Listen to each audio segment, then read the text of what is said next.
Pessoal, boa noite. Hoje nós vamos falar da CCR, Companhia de Concessões Rodoviárias.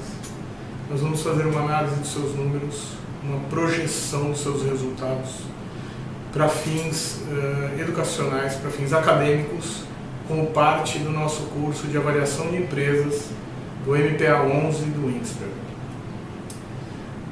Então, aqui tem uma agenda dos principais pontos que nós vamos passar: visão geral da empresa, performance, perspectivas de mercado, premissas que nós usamos na projeção e, no final, as conclusões.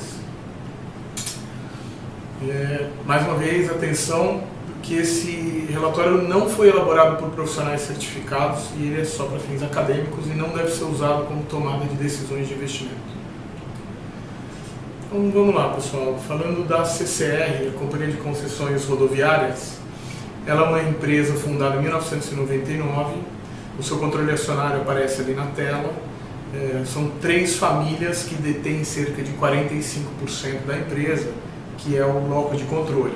A família Soares Penido, o grupo Andrade Gutierrez e o grupo Camargo Correia. Os restantes 55% são free float, oriundos de um IPO que a empresa realizou já em 2002, com apenas 3 anos de existência.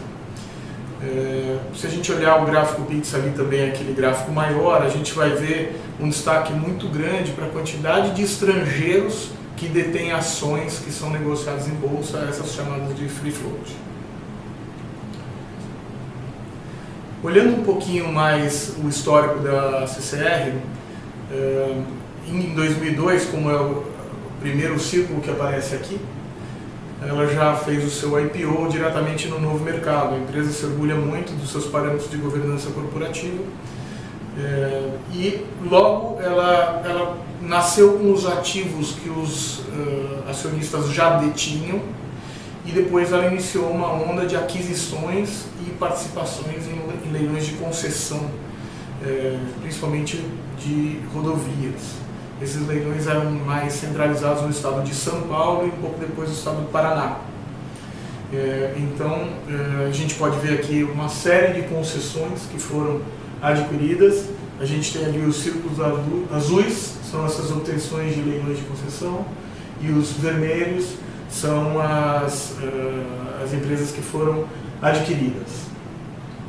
Então, tendo uma visão um pouco mais prática, quem conhece o estado de São Paulo fatalmente já passou em alguma rodovia que é administrada, que está sob concessão da CCR. O complexo Bandeirantes, Imigrantes Anhanguera, Bandeirantes Anhanguera é o principal deles, com a maior quantidade de veículos, depois seguido pela Nova Dutra, e tem uma série de outras rodovias muito relevantes que são geridas pela CCR. Bom, para a gente se acostumar um pouco aqui com a empresa, vamos falar dos principais indicadores dela. A gente tem aqui alguns indicadores que a gente chama de indicadores de porte, tem alguns que são indicadores mais ligados à administração, uma empresa de 11.200 funcionários, 23 operações, e aí cada operação é uma dessas, uma rodovia, ou um aeroporto, ou algum ativo de mobilidade urbana, metrô Via 4 São Paulo, metrô Salvador. A gente vai explicar com mais detalhes mais à frente. E é uma empresa que em 2017 teve uma receita líquida de 7,5 bi, uma receita líquida bastante grande. E a próxima linha, a gente pode notar ali, ela tem um endividamento bruto de 16 bi. A gente vai explicar um pouco as características desse negócio e por que esse endividamento que parece tão grande a gente vai entender como um endividamento normal para esse tipo de empresa. A CCR está presente na maior parte dos estados, nos principais estados que representam o PIB do Brasil, como está descrito aqui. Basicamente são estados do Sudeste, Bahia, Minas Gerais, São Paulo, Rio de Janeiro e alguns estados do Sul, como o Paraná. Aqui nós temos nesse slide uma descrição dos ativos da CCR, com fechamento em 2017. Então, em rodovias eu já citei algumas aqui importantes. A gente tem ali, nota-se que são os principais ativos da empresa estão ali. Em mobilidade urbana nós temos ali 4 ativos. Então é o metrô de São Paulo, via 4, a linha amarela. CCR Barcas, que contempla aquela barca de Niterói para o Rio de Janeiro e algumas outras linhas. VLT Carioca, que é aquele novo meio de transporte que o Rio inaugurou para a Olimpíada, que passa pelas áreas revitalizadas do centro do Rio, que chega até o aeroporto. E o Metrô Bahia, que foi uma aquisição relativamente recente, onde a CCR retomou uma obra que estava parada, que estava prometida para a época da Copa e não foi entregue. E ela, ao retomar, rapidamente colocou o Metrô Bahia em funcionamento.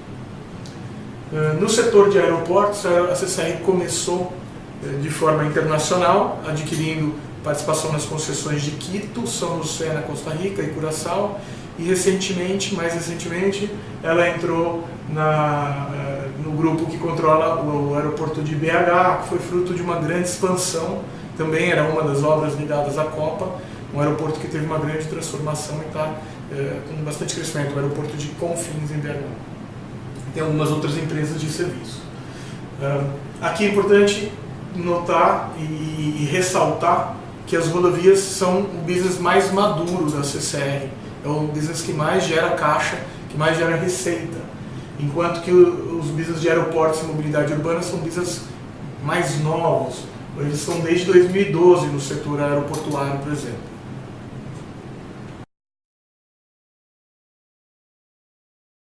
E ainda falando em indicadores, nós vamos falar aqui então dos principais indicadores financeiros com um pouco mais de detalhes. E a primeira coisa que eu quero destacar desse slide é que 87% do EBITDA da companhia é gerado a partir do business de concessões rodoviárias. E isso que é exatamente aqui que é aquele ponto onde a gente diz que o business de concessão rodoviária é um business maduro, é um business muito gerador de caixa. 87% do EBITDA. Então a nossa análise vai se concentrar muito nesse business. E a gente vai pensar nos business de mobilidade e aeroportos como business para expansão da companhia. Isso vai ficar um pouquinho mais claro quando a gente falar da estratégia dela, de o que ela deve fazer para o futuro próximo.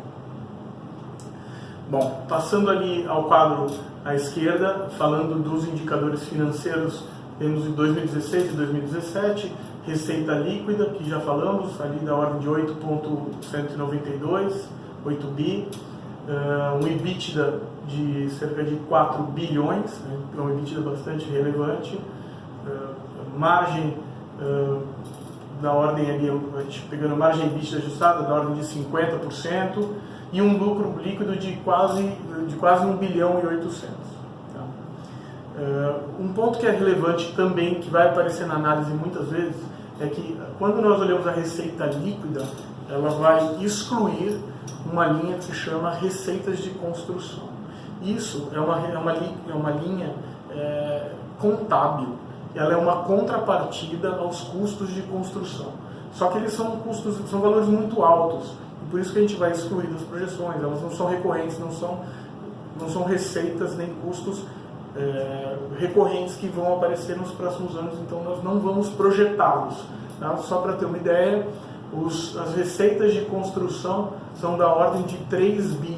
Então quando nós olhamos a receita bruta da empresa, ela aparece como 11 bi. Para a gente o que interessa aqui é a receita sem esses custos e sem as receitas também de construção. Bom, aqui nesse slide nós vamos gastar alguns minutos para entender como que esse negócio, como esse business de construção rodoviária realmente acontece. Ele é um business diferente de uma indústria, de um varejo ou de um prestador de serviços.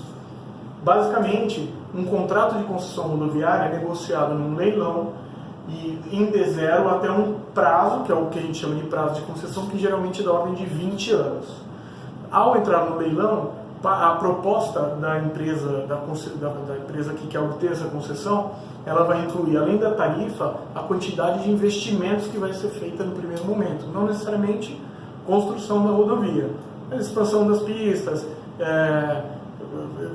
fazer anéis viários, são esse tipo de investimento que aparece aqui no princípio. Isso significa que as empresas têm um CAPEX muito elevado no início das concessões rodoviárias. E depois, basicamente, os gastos são com manutenção e pessoal.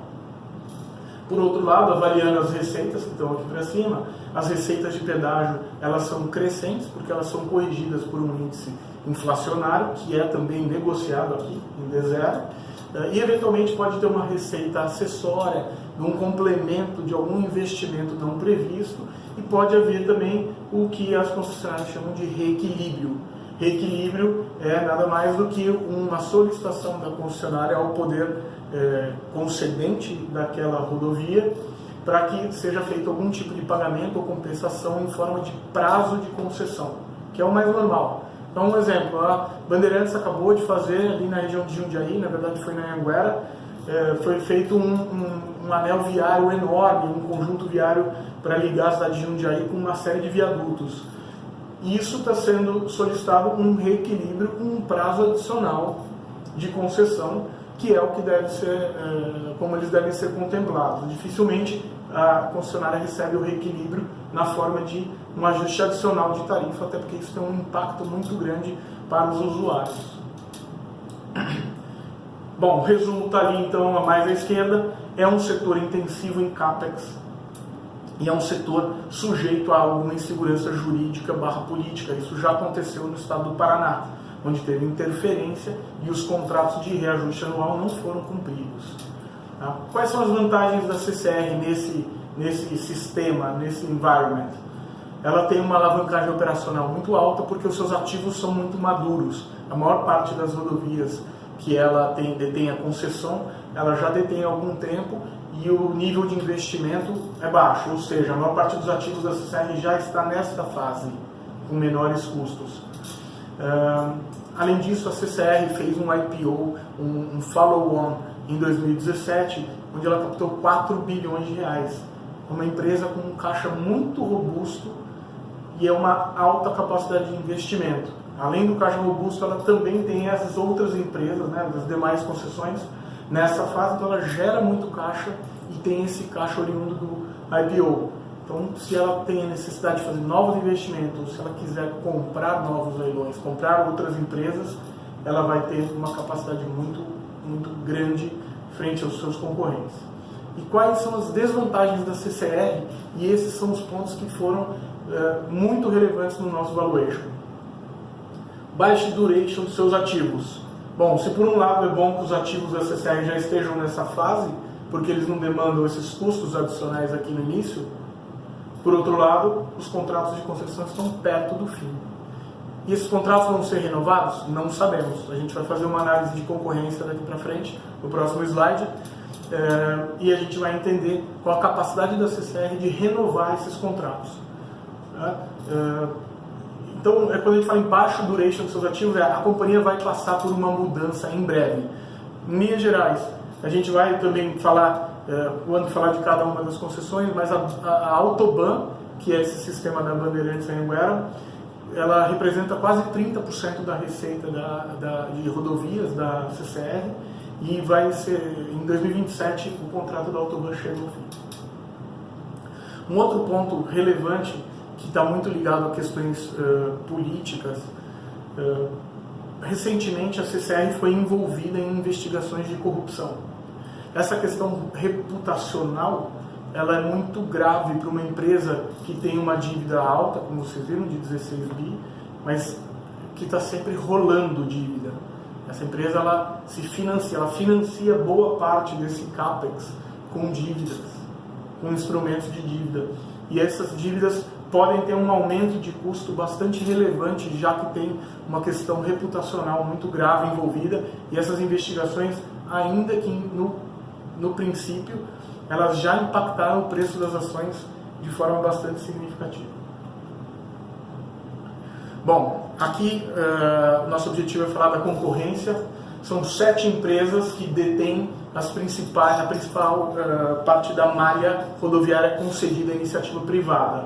São cerca de 20 mil quilômetros de rodovias concedidos à iniciativa privada, e eles estão divididos dessa forma. Esses grupos têm algumas características em comum. Todos têm acionistas e controladores muito fortes.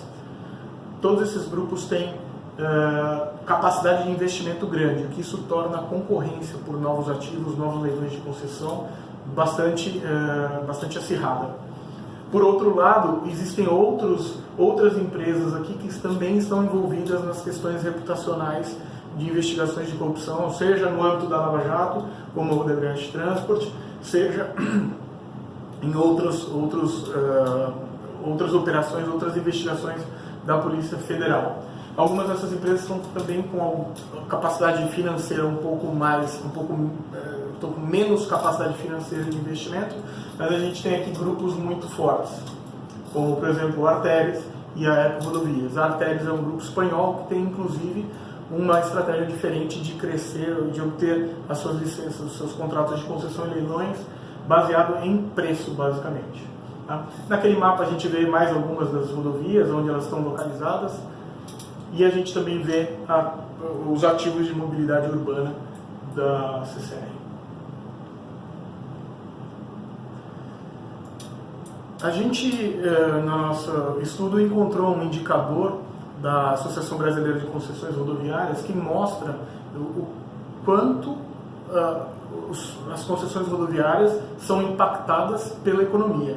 Esse índice da ABCR, ele tem uma correlação muito alta com o PIB. Então, basicamente, o que a gente está olhando aqui de projeções, para poder avaliar as projeções numéricas da CCR, é a projeção de PIB, e aqui em cima a gente tem o mundial, e aqui abaixo a gente tem o crescimento real de PIB do Brasil, e as projeções de inflação.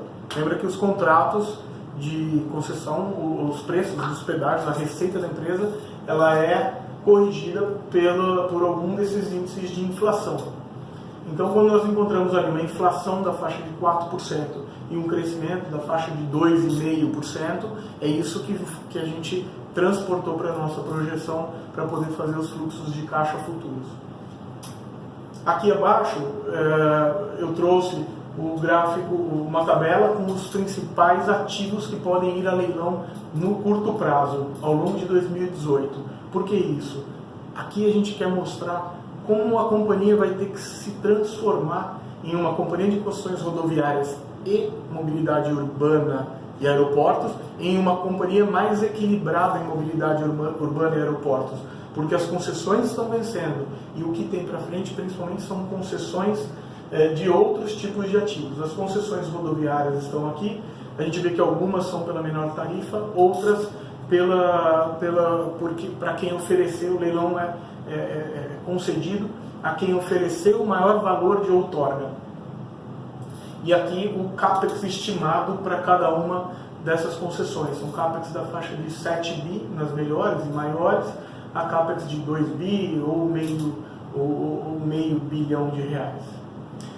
Outro ponto relevante é que a gente tem, além dessa forte competição que nós mostramos no slide anterior, a gente tem novos parâmetros. Com a taxa de juros mais baixa e com os ativos, as rodovias, algumas delas já reformadas, já constituídas, já funcionando, os parâmetros significam uma rentabilidade bem menor para cada um desses projetos de construção rodoviária que podem vir a leilão.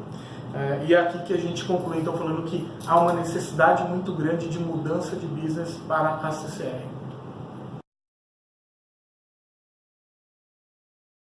As premissas adotadas no nosso modelo de fluxo de dividendos descontados estão nesse slide aqui.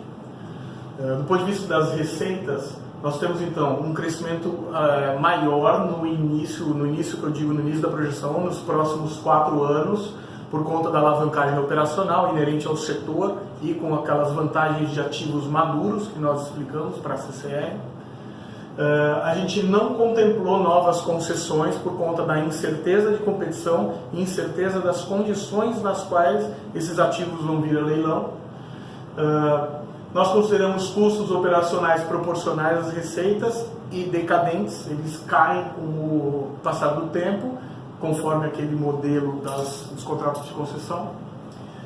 Para o longo prazo, na parte final da projeção, nós consideramos um crescimento relacionado à inflação, um crescimento mais da ordem de 2,5%, de 2% na perpetuidade.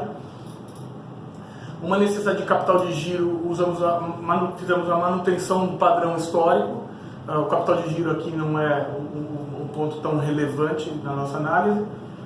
E o endividamento nós mantivemos constante também, numa razão de 58% dívida, 42% dívida.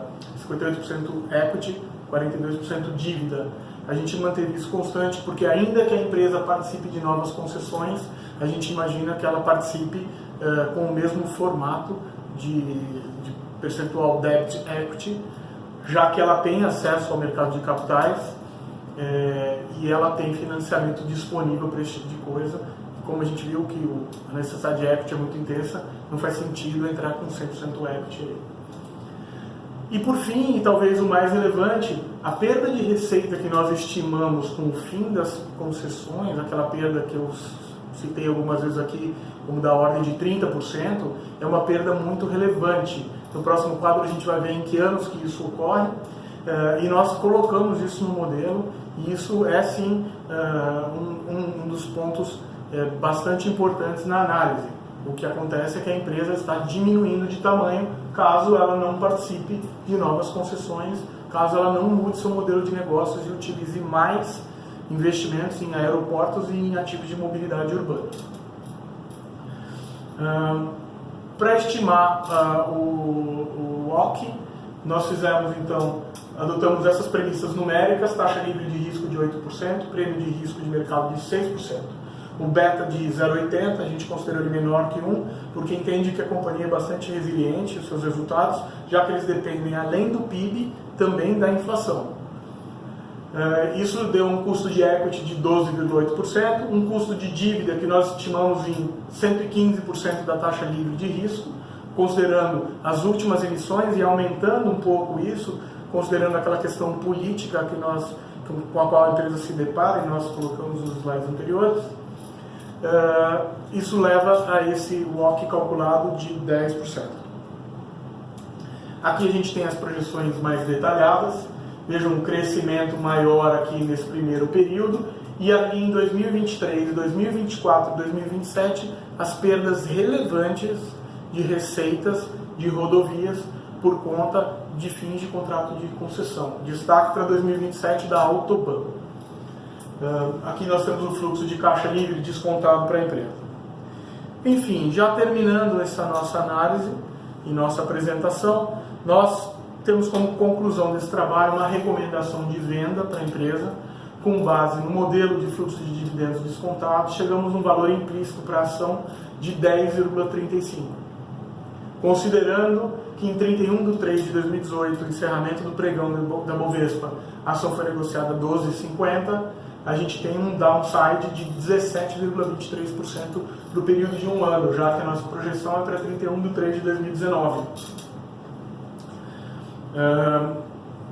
Fazendo uma breve análise de múltiplos, analisamos o múltiplo EV/EBITDA, que é o que melhor contempla as características do setor, e das empresas listadas em bolsa. A Eco Rodovias tem um EV/EBITDA de 6,9, Triunfo Participações de 3, a CCR, com base no preço atual e no balanço de fechamento de 2017, teria um EV/EBITDA de 8,9, e com a nossa projeção esse EV/EBITDA cai para 6,1.